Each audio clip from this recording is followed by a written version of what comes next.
श्रीगणेशाय नमः। अथ शारदाष्टकम्।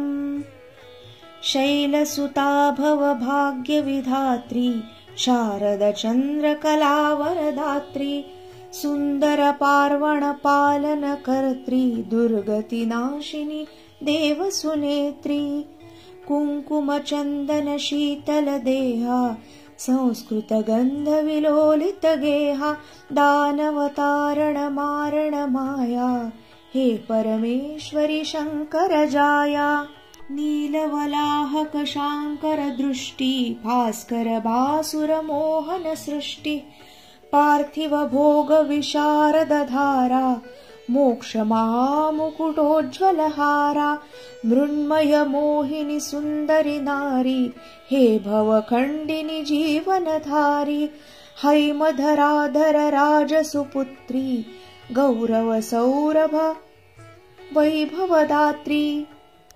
मोहनसुन्दरधीवरमूर्तिः तारणमारणकारणगोप्त्री विश्वविनोदननन्दितगौरी हे महिषासुरनाशनसौरी शारदरूपसुकान्तिः शान्तिसुखामृतमानसमुक्ति पार्वणमण्डिनि दुःखविसर्गा हे शिवभामिनी तारिणि दुर्गा श्रीनवरात्रविधानविधात्री यौगिकसिद्धिविधारणगोत्री दीनदयासितशीतलछत्रा सिंहमहाबलधारितपत्रा रामदयामय विश्वविहारी भक्तिरसामृतसेवनपौरी शुम्भनिशुम्भमहामहिषारि सिद्धसुरासुरदैविकनारी इति